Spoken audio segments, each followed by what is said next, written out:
Así es. Gracias, compañero. Bueno, pues vamos a empezar con la historia de los filósofos o los primeros filósofos, o mejor dicho, el origen de la filosofía. Actualmente, los filósofos han considerado que la filosofía nace a partir de Tales de Mileto, aproximadamente en el siglo VII a.C. Ahí todavía no se consideraba necesario explicar cómo se había producido ese surgimiento, esa nueva forma de pensamiento. No es digamos, en plática. Sí, no, cuando les dicte yo les indico. Entonces, aquí con Tales de Mileto inicia, digamos, es el primer filósofo presocrático. La filosofía se va a dividir en los filósofos presocráticos y los que vienen con Sócrates y después de Sócrates. ¿Ok? Vamos a ver ahorita los presocráticos. Y aquí inician a partir del siglo VII a.C. Si pueden ir copiando lo que aparece en la línea del tiempo.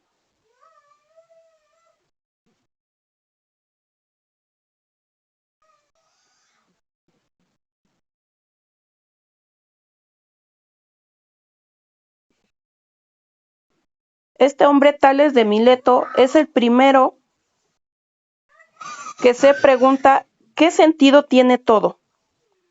¿Qué pensamiento es el acertado y cómo podemos explicar la realidad?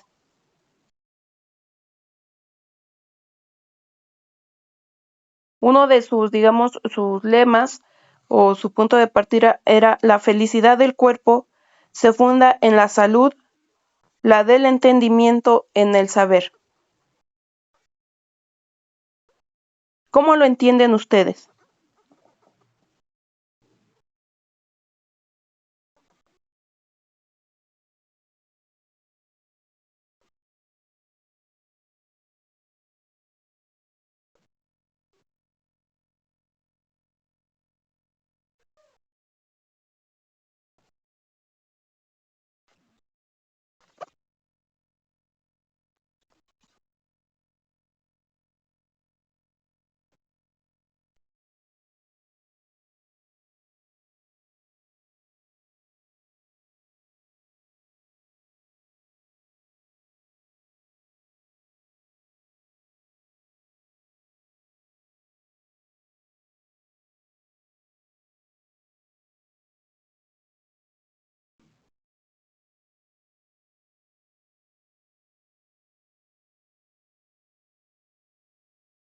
Así es. Eh, escriban, les voy a dictar.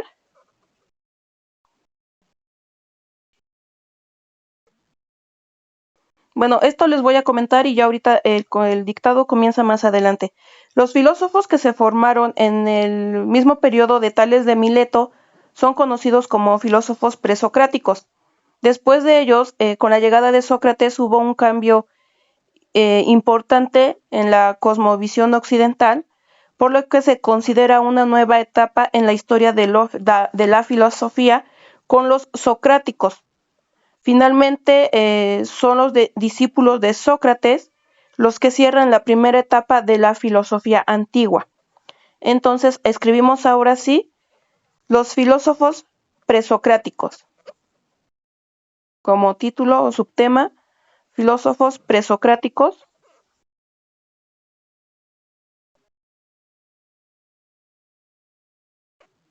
Estos comprendían, escriban, estos comprendían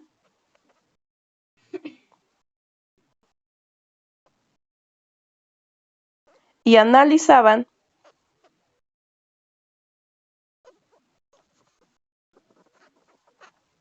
los orígenes del mundo y del universo completo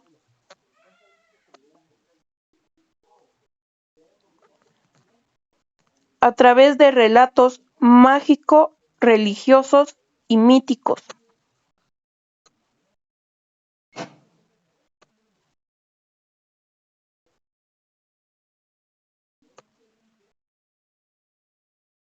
Punto y seguido.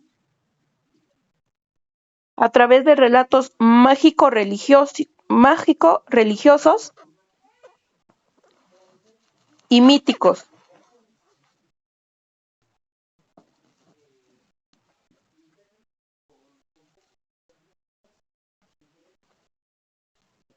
Punto y seguido. En este momento,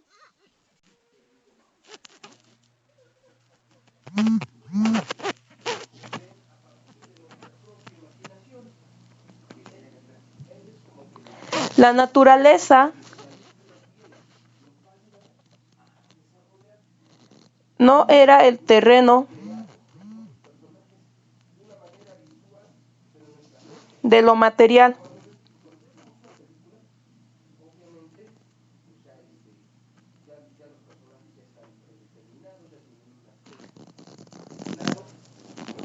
que está a disposición de la actividad humana,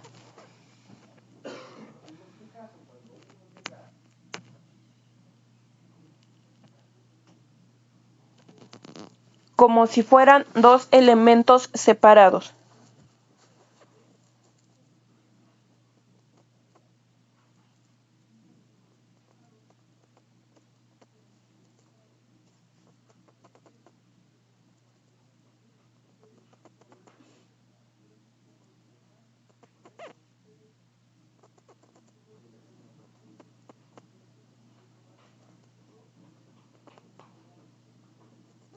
Entonces, repito, los presocráticos comprendían y analizaban los orígenes del mundo y del universo a través de relatos mágicos, religiosos y míticos.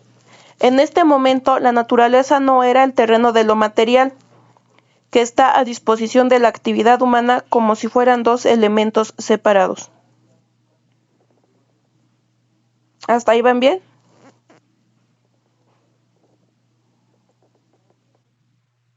Punto y seguido. La naturaleza está más cerca de la idea de fuerza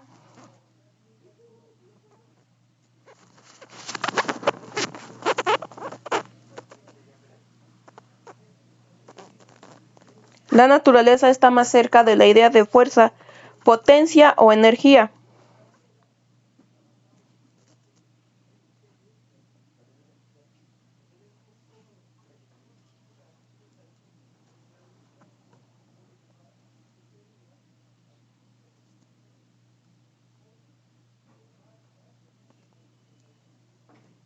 Intrínseca al propio ser humano.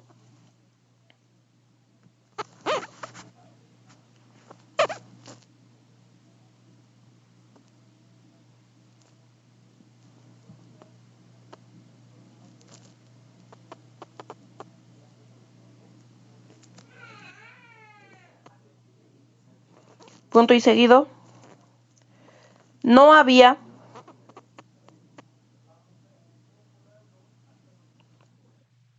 no había radical disociación,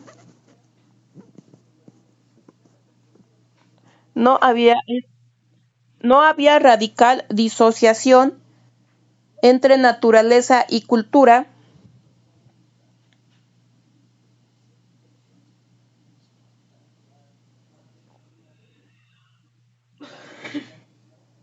no había radical disociación entre naturaleza y cultura, como no lo había entre cuerpo y mente.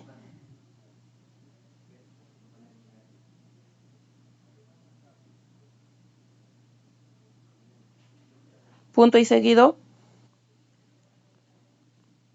Por la misma razón,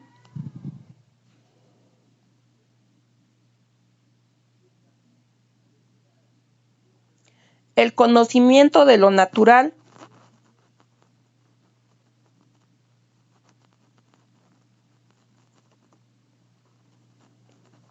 no venía dado por explicaciones cuantitativas y racionales,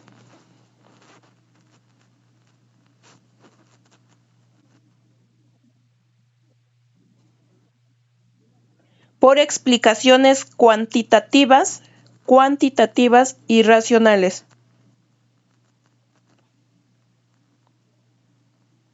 sino por una comprensión más cercana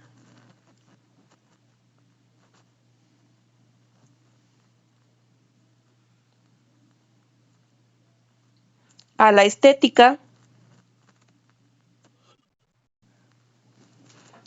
por una comprensión más cercana a la estética, a la ética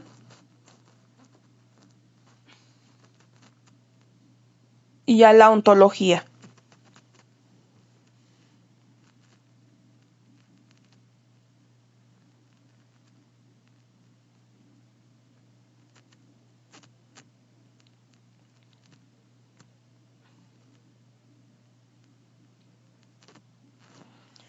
Bueno, entonces los presocráticos con Tales de Mileto, siendo esto ya no lo escriban, siendo este el primer filósofo que se plantea cuestiones físicas como cuál es el verdadero origen de nuestro mundo o del universo en general, es que comienza el origen de la filosofía. Pero junto con esto, Tales de Miletos, surgen otros filósofos como Anaximandro, Anaxímenes y los que ahorita vamos a ver. Son los primeros que se empiezan a preguntar el porqué del origen de las cosas. Pero la explicación que ellos utilizan de base, o mejor dicho, pero la razón que ellos utilizan de base para dar explicación o respuesta a esas preguntas, no lo hacen basado a través de la razón, a través del raciocinio, sino lo hacen a través de explicaciones religiosas, de explicaciones míticas, de explicaciones mágicas. Aquí no tratan tanto de utilizar la razón, no utilizan, digamos, que la ciencia o la razón para dar explicación al origen de las cosas, sino lo hacen a partir de un enfoque mágico religioso. ¿Ok? Entonces tenemos al primero, Tales de Mileto, que dice: la felicidad se funda en el cuerpo, la felicidad del cuerpo se funda en la salud y la del entendimiento en el saber. Tiene relación con lo que les acabo de dictar en el último párrafo, me parece, en donde dice: no había radical disociación entre naturaleza y cultura, como no la había entre cuerpo y mente. Es esa estrecha relación que existe entre el entendimiento y el saber. Ahorita vamos a ir uno por uno para que vayan entendiendo un poco más, nada más para que entiendan, si tengan claro que estos filósofos presocráticos tienen un enfoque mágico, religioso y mítico para dar la explicación al sentido de las cosas. Es de 624 al 562 a.C. Después tenemos a Anaximandro, de 610 al 547 a.C. Y él dice: lo ilimitado no tiene principio, pues en tal caso sería limitado. Aquí lo hace también atendiendo a lo que les dicté cuando dije: por la misma razón, el conocimiento de lo natural no venía dado por explicaciones cuantitativas racionales, sino por una comprensión más cercana a la estética, a la ética y a la ontología. Dice: lo ilimitado no tiene principio, pues en tal caso sería ilimitado. Creo que si se entiende, alguien podría decir, ¿qué entiende de esta frase?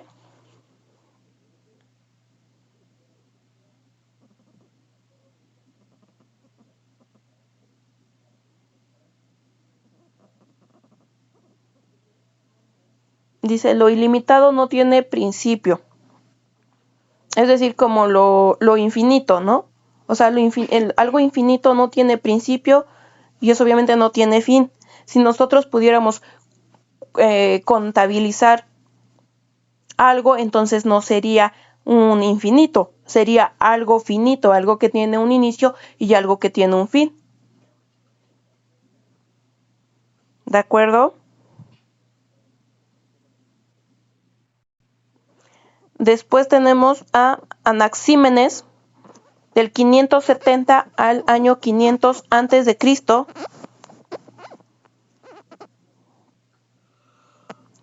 Dice, como el alma, que es aire, nos conserva en la vida, el aliento y el aire envuelven y mantienen el mundo.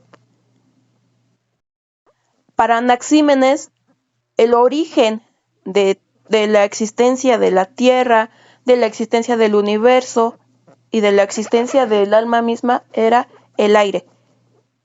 Él utiliza este elemento aire, o para él el aire era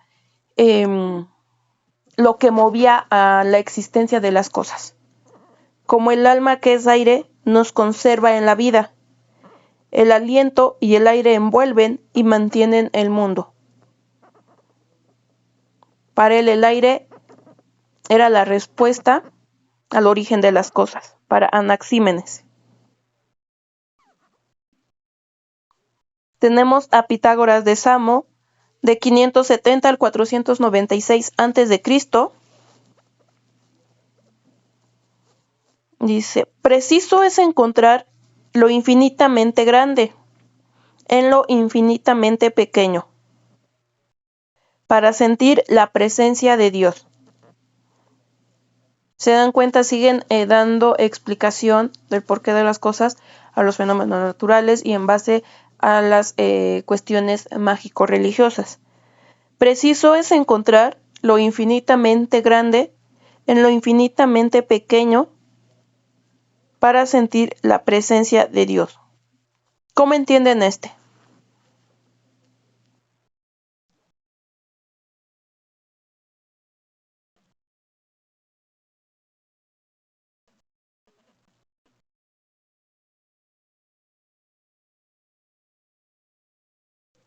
¿Cómo lo entienden ustedes? Sí.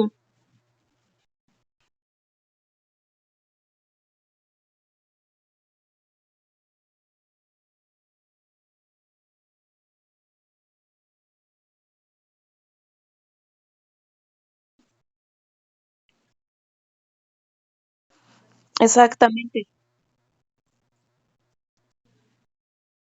Sí, dice, preciso es encontrar lo infinitamente grande en lo infinitamente pequeño. Se refiere a que así es en las cuestiones más pequeñas, más quizá insignificantes o como usted lo refiere, hasta en los problemas o en las cosas que parecieran malas para nosotros, siempre debemos encontrar algo bueno, algo maravilloso. Por eso dice, es preciso encontrar lo infinitamente grande en lo infinitamente pequeño para sentir la presencia de Dios. Incluso al contemplar un animalito a veces decimos, ¿cómo es que Dios dio tal entendimiento para para, no sé, hacernos perfectos tal vez, ¿no?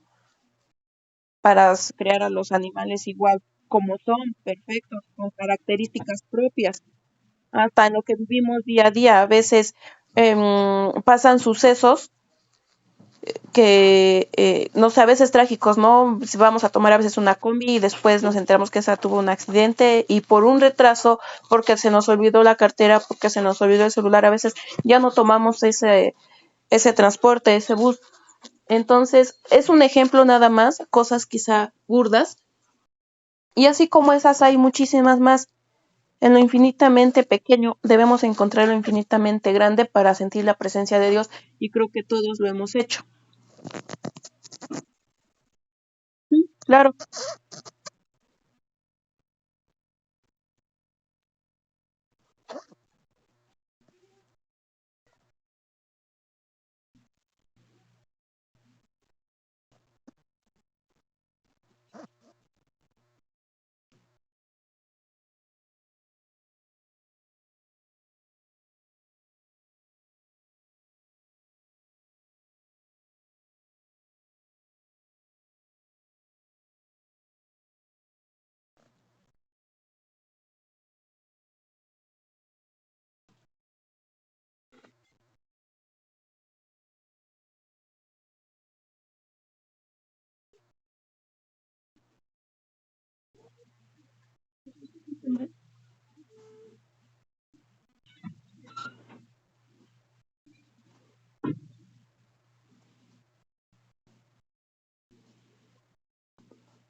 Sí, así es.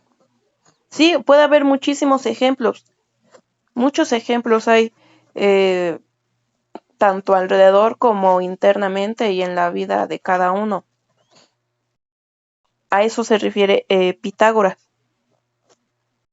Obviamente para él, pues, el origen de todo está en Dios. Heráclito dice, nadie se baña en el río dos veces porque todo cambia en el río y en el que se baña. También es algo muy bonito. ¿Qué entienden ustedes?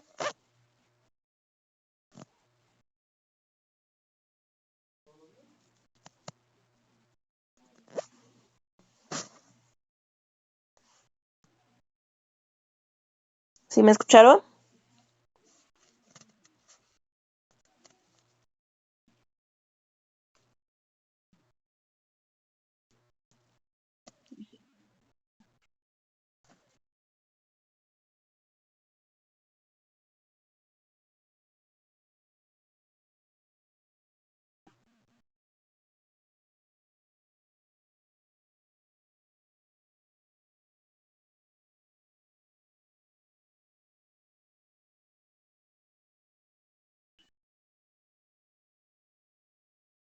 Exactamente, porque la vida corre, como la vida pasa, como el agua de un río es corriente, o sea, corre, no es la misma agua, podría ser el mismo río, el mismo nombre, pero no la misma agua.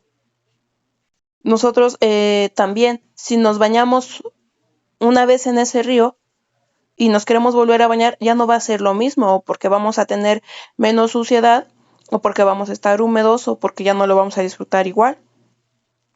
Entonces dice, nadie se baña en el río dos veces, porque todo cambia en el río y en el que se baña. La vida corre, digamos, la oportunidad. El día de ayer fue el día de ayer, hoy es otro, aunque nosotros seamos lo mismo o los mismos, en apariencia los mismos, pero no es así porque pudimos ayer haber tenido o vivido una experiencia y esa experiencia quizás si fue buena o fue mala, nos va a repercutir en el día de hoy, poco o mucho, o algo que dejemos de hacer también. Vamos a estar quizá intranquilos porque o no lo hicimos o porque lo hicimos. Entonces se refiere a eso, a que el día, cada día a día, es más cada minuto, cada segundo es uno solo. No tiene regreso, no se puede volver a vivir. Los actos que realizamos se quedan así. Tal vez se pudieran tratar de enmendar, ¿no? Pero como decía su compañero, pudiera ser una oportunidad, pero ya se hicieron, ¿no? Entonces a eso se refiere. Parménides, 540-470 a.C. La razón acabará por tener razón. ¿Cómo lo entienden?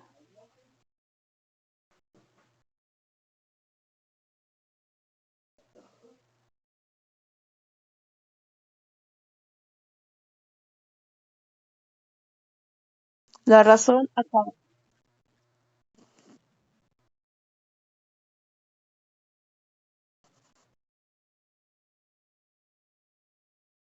Ujú.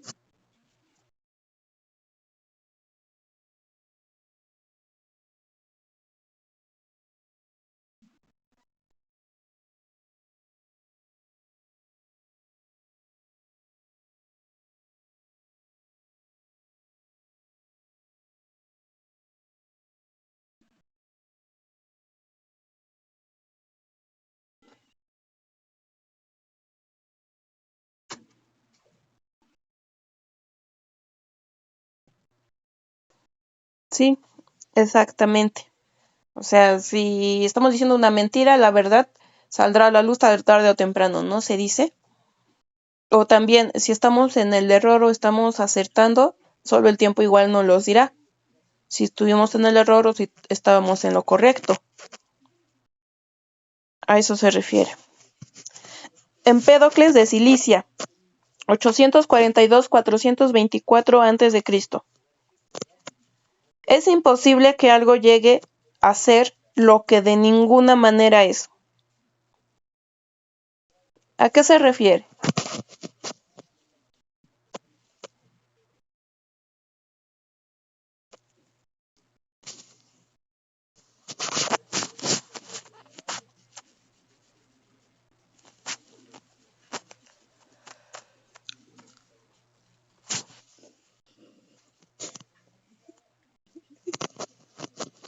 ¿Cómo lo entienden? Es imposible que algo llegue a ser lo que de ninguna manera es.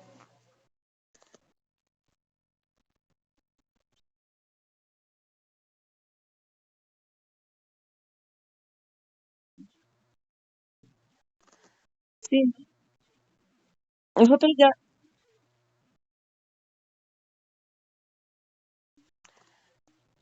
sí, yo siento que cada uno de nosotros ya traemos una personalidad, ¿no? Formada, algo diseñado.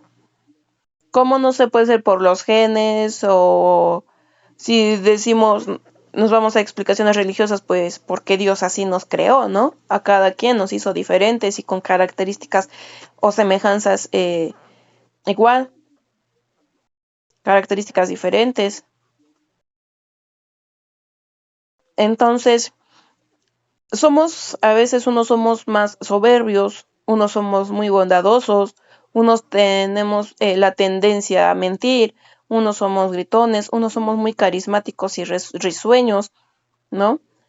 Entonces, quizá alguna característica no le gusta a otra persona y espere que uno cambie, ¿no?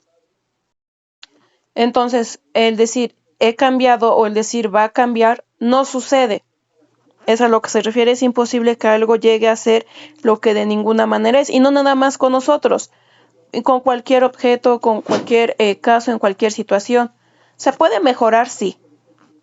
Cualquier defecto, incluso hasta en los objetos, en las cosas, se puede tratar de corregir. Nosotros podemos tratar de mejorar o de corregir, pero es imposible que cambiemos. Yo lo entiendo así. No sé ustedes o alguien quiere comentar alguna otra cuestión, algún ejemplo, adelante.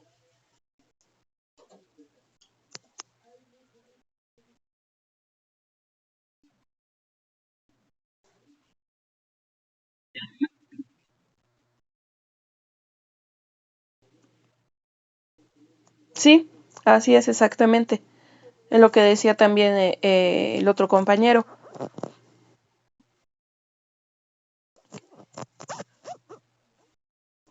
Sí que no podemos nos aparentar algo que no somos, o tal vez lo tratemos de aparentar, pero pues eso no quiere decir que de verdad lo seamos. Sí, así es. Y por último tenemos a Demócrito de Abdera. Los átomos viven eternamente, solo abandonan el cuerpo que ha dejado de existir y se transforman en otra alma viviente. ¿Han escuchado eso que dice la materia no se crea, solo se transforma? Pues ese enunciado fue posterior a este. Este filósofo presocrático fue el primero en dar o en basar un enunciado o una conclusión, se podría decir, un postulado, mejor dicho, similar. Los átomos viven eternamente, solo abandonan el cuerpo que ha dejado de existir y se transforman en otra alma viviente. No sé, cuando reciclamos o se recicla papel, cuando se recicla, no sé, el fierro, el plástico, los átomos ahí están, lo trituran o lo funden, pero los átomos siguen ahí, le dan la forma nueva del envase nuevo, del producto nuevo, pero los átomos siguen ahí. Es a lo que se refiere. ¿Algún otro comentario, algún ejemplo, alguna aportación? Adelante.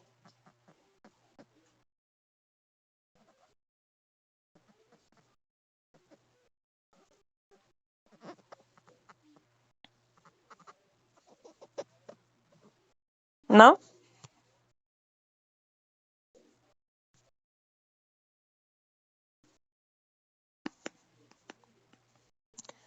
Ya saben, si nos saca de la sesión, nos volvemos a conectar con el mismo código de acceso, por favor. Bueno, pues todos estos filósofos presocráticos, en su mayoría eran originarios de Asia Menor, por eso es que gran parte de su pensamiento pues converge en las filosofías orientales. Ujú. Vamos a pasar entonces ahora con lo que fue Sócrates.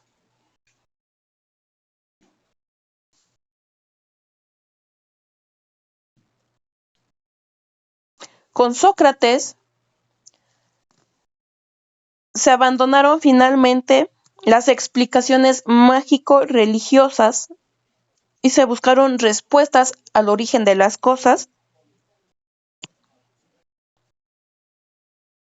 No, bueno, no sé ustedes cómo yo les estoy nada más platicando. Si ustedes ven necesario anotar, me dicen y entonces me voy más despacio. Entonces, recuerden que la filosofía se divide en dos partes, con los presocráticos y con Sócrates. Los presocráticos daban explicación de las cosas basados o desde un enfoque mágico, religioso y mítico. Con Sócrates se abandona ese enfoque mágico religioso y se trata de dar explicaciones, pero ahora racionales. Ok, ok, entonces les dicto.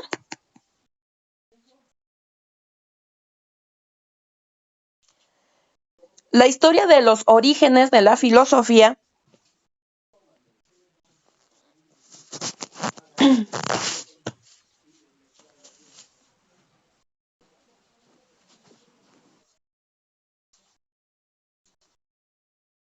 La historia de los orígenes de la filosofía se divide principalmente antes y después de Sócrates.